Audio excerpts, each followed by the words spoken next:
Hey, this is Bethany, and I'm gonna do a video that I haven't done in a while. And that is a favorites video. It's not gonna be a monthly favorites or a seasonal favorites, but a drugstore favorites because I got a lot of drugstore favorites. I also got a lot of NYX favorites because I'm in the NYX Face Awards currently. So I just think people get a lot of good use out of recommending drugstore favorites if I can find some good ones, so I thought I would do it. I think that might be because people like to save money. Just guessing. Maybe possibly so. By the way, you all might have noticed that my hair is a lot lighter. In this video, it's actually showing up a little bit more red than it is in person. I bleached my hair twice for the character I was becoming for the NYX Face Awards, which was the Full Metal Alchemist, or Edward Alric, rather. If you want to check out that video, I'll link it below. If you haven't voted for me in the NYX Face Awards, watch it and decide if you'd like to. You can do so up to 3 times a day. Anyhow, that is why my hair is leaning more towards like strawberry blonde or closer to my natural hair color, rather. So let me know if you like this. My boyfriend does. He wants me to stay this way. I kind of miss the deep tones of red, but I don't know. I'm a little torn. It's weird to get used to. But yeah, so if you have thoughts on my hair, let me know.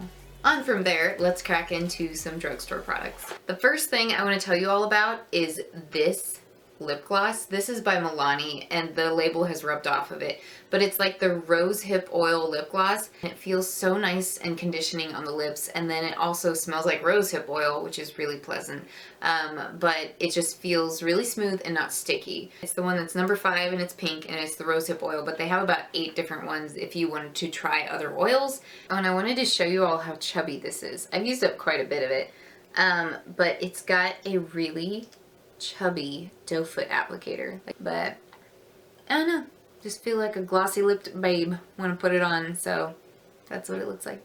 And then next, even though I am wearing false lashes right now, I have a mascara combo to recommend to you all, and I'll talk about the false lashes I'm wearing in a moment. But basically when I go to work, I don't typically wear false lashes because I don't want to deal with like if a lash comes a little bit loose throughout the day while I'm, you know, helping a customer or something. But so this is what I've been using, and this is a pretty good combo to build up my lashes and make them look a little bit closer to falsies. It's the Maybelline Falsies Flare that I hadn't used in ages, combined with the Maybelline Full and Soft, and both of these are in waterproof.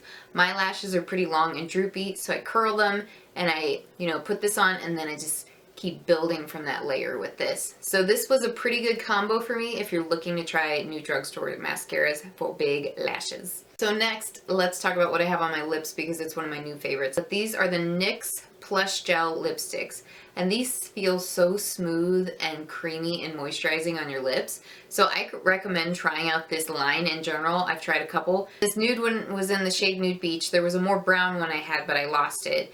And then this one's in the shade Coral Mist, and they're just super freaking creamy beautiful. Just look at that color. It's beautiful. They look kind of something that's like a little bit more sheer than lipstick, but it's buildable and it's smooth and silky. I love it.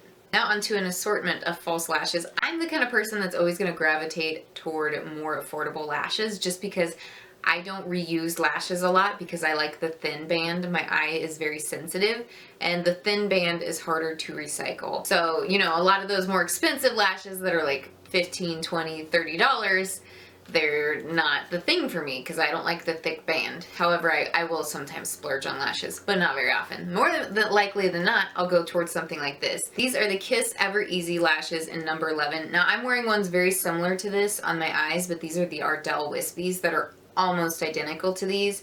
There's just a little bit of variation in how thick either of them look, but both of them give me the same type of flared look that I really love. And like you can get 10 different, well, I guess 5 pairs for $10. That's a really good deal. So I recommend these, especially if you have a hooded eye and a lot more of your space to show off the lash is out here.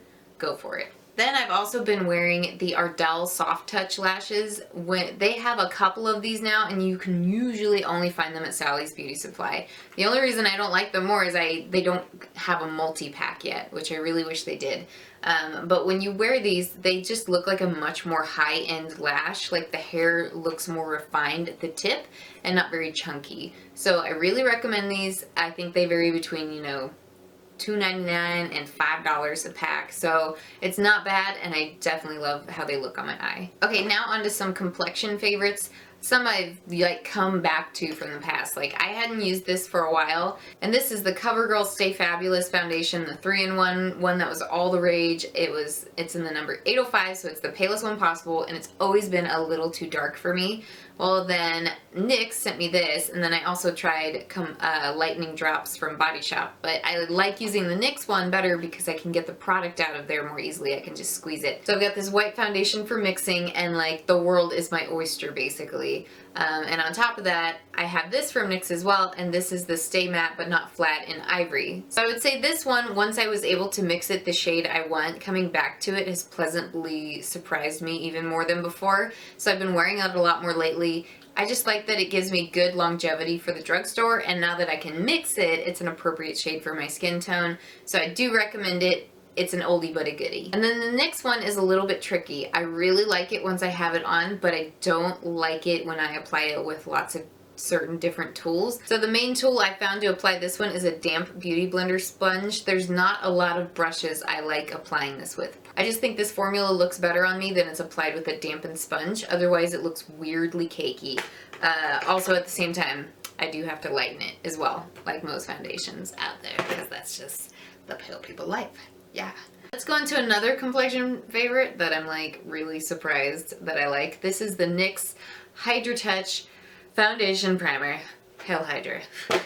I did like think of Captain America quotes in my head because it says Hydra on it. It's like, Hail Hydra.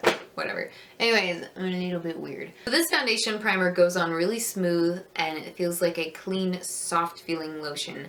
And I do feel that it adds a little bit of the longevity to my foundation. When I forget it, I notice a bit of a difference. So, and I think this is supposed to be the one that's a dupe for the Makeup Forever one. What I like about it though is if my skin's more flaky in some areas, at least for hours, it seems to help my foundation gloss over that. And I do have some somewhat dry patches, so this helps with that a little bit, even though I'm typically an oily skin person. And then I also have a couple blushes from NYX. These are the NYX HD blushes. One's in Soft Spoken and one's in Pink the Town. Soft Spoken is really, really soft, really subtle. So typically for fair skin people, I would recommend applying with a stippling brush just so you get more control over not being heavy-handed.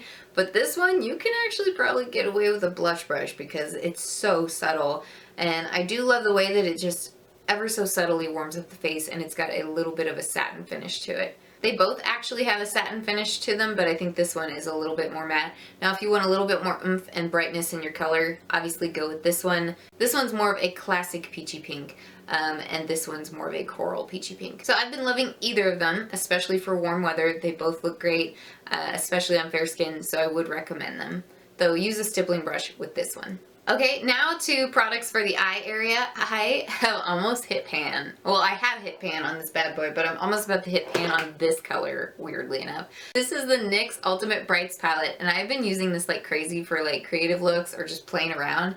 You can tell I love this shade right here, and I just love being able to reach for the rainbow all in one place. And for me, that used to be my electric palette, but this is like way more colors, and most of them are just as pigmented as the electric palette, and I just really love playing with this. You'll find a dupe for almost every color in the electric palette in here, and some of them are just as pigmented, if not more. So I really recommend this. It's like less than half the price of the electric palette, and it has more colors. I'm in love with this thing. It's awesome. And then for eyeliners, I've really been loving these NYX colored felt tip liners, because sometimes I don't want to do eyeliner that's directly black. Sometimes having a hint of a color in there, especially if you're pale, can make your own eye color speak a lot better. Like use brown or gray or whatever, and it'll set off your blue eyes a little bit more than the black that might compete with it, if that makes sense. So a lot of the time I'll line my eyes with brown or gray instead. And these are like really precise felt tip liners, though mind you, I've run them through a lot of product, so the tips aren't performing as well. But as long as you're not a crazy lady like me putting yours through hell, they usually withstand a lot, and they'll make really precise tips, which I really like. And then I also wanted to talk about this really pretty eyeshadow that I think everyone should get a hold of. This is the NYX Prismatic eyeshadow in Girl Talk, and it is just a bright, popping champagne, but it's got like a hint of another tone in there. Like it's champagne pink, but very subtly pink. and there's like a hint of silver in it when you move. So it's really beautiful. You could even use it as a highlight. I considered it, just like layering it on top.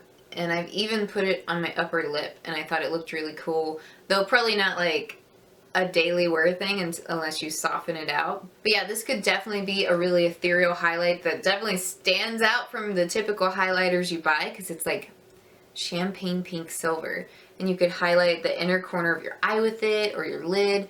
I just think it's really beautiful, and I recommend getting a hold of it. Alright, my last product here is from Wet n Wild, and I changed my hair color, so I should change my brow color, but I really haven't yet because I'm kind of digging darker brows than my hair. Kind of makes me look more youthful, I think, actually, when I look at it. I don't know, we'll see. But this is the Wet n Wild Ultimate Brow Mascara, and this is in the shade You Got All Burned.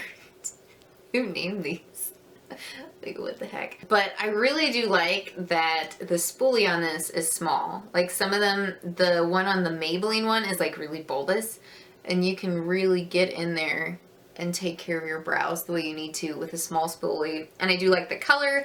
I will say if you build it up a lot, it feels a little bit crispy on your brows, but not any worse than a lot of brow mascaras I've had. It's not bad. On days where I'm like on the go, I just grab this and comb it through my brows, and it looks really good. So mind you, most days, like today when I put a little bit more effort into it, I frame my brows first with my pencil, and then I comb this through as well. So yeah.